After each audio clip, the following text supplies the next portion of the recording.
আলহামদুলিল্লাহি কাফা ওয়াসালামুন আলা ইবাদিহিল্লাযিনা ইসতাফা আম্মা বা'দ ফাআউযু বিল্লাহি মিনাশ শাইতানির রাজিম বিসমিল্লাহির রহমানির রহিম। আমরা সত্য ঘটনা অবলম্বনে বাস্তব মানুষের জীবনে দোয়া কবুলের গল্পগুলো আপনাদের সঙ্গে শেয়ার করি। আপনিও চাইলে আপনার বাস্তব জীবনে দোয়া কবুলের গল্পটি আমাদের সঙ্গে শেয়ার করতে পারেন। আমাদের চ্যানেলে প্রচার করা হবে।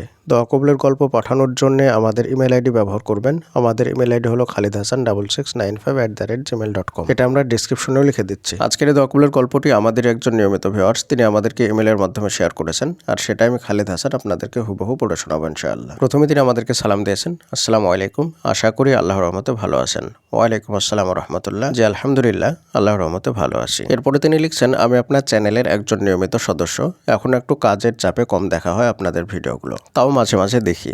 আমি ক্লাস 10-এ পড়ি, 2026-এ এসএসসি দেবো ইনশাআল্লাহ। আমি আমার মহান রবের কাছে হালাল রিজিক, হালাল উপার্জন চেয়েছিলাম। আমি এত পাপী আর নাফরমান হওয়ার পরেও মহান আল্লাহ অসীম দয়ালু রব আমার দোয়া কবুল করেছেন। গত মাসের 15 তারিখ কাজের কথা হয় একটা ভাইয়ের সাথে, তার পেজ নিয়ে, ছেলেদের পোশাকের পেজ। কাজটা ঠিক হয়, আর এই মাস থেকে আমার বেতন ধরেছে 15,000 টাকা, যা আমার চাওয়ার থেকে অনেক বেশি। আলহামদুলিল্লাহ আলহামদুলিল্লাহ আলহামদুলিল্লাহ।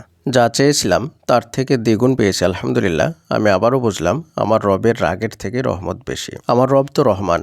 আমি এত পাপী হওয়ার পরেও আমার রব আমাকে এত বেশি দিয়েছেন আলহামদুলিল্লাহ। রবের শুকরিয়া আদায় করে আমি সারা জীবন পার করে দিলেও সরিষার দানা পরিমাণ শুকরিয়া আদায় করতে পারবো না। দোয়া কবুলের জন্য আমি যে আমলগুলি করতাম সেগুলি হলো, আমি আমার রবের কাছে খুব চাইতাম রমজানে রোজা রেখে তাহাজ্জুদে বৃষ্টির সময় যখনই নামাজ পড়তাম, ফরজ নামাজ শেষ করে এবং নামাজের শেষে দোয়া করতাম। তাওহীদের ওসিলায়, আল্লাহর গুণবাচক নামের ওসিলায়, আল্লাহর রহমতের ওসিলায় দোয়া করতাম। রাসূলুল্লাহ সাল্লাল্লাহু আলাইহি ওয়াসাল্লামের ওসিলা দিয়েও দোয়া করেছি। আল্লাহর কাছে চাইতাম, দোয়াতে কান্না করতাম, মন খুলে রবকে সব বলতাম।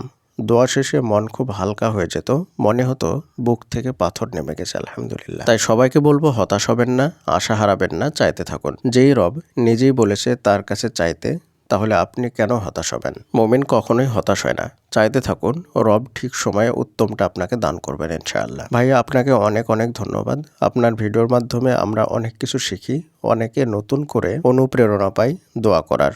আল্লাহ আপনাকে উত্তম প্রতিদান দান করুক, আমিন। লেখাটা অনেক বড় হয়ে গিয়েছে, কিছু ভুল হলে ক্ষমার দৃষ্টিতে দেখবেন। সামনে আমার এসএসসি পরীক্ষা, সবাই আমার জন্য দোয়া করবেন যেন ভালো রেজাল্ট করতে পারি। আমি একটা বিষয় নিয়ে অনেকদিন ধরে দোয়া করছি, সবাই দোয়া করবেন যেন আল্লাহ তার রহমতের ওসিলায়, তার প্রিয় হাবিবের ওসিলায় আমার দোয়াটা কবুল করেন, আমিন।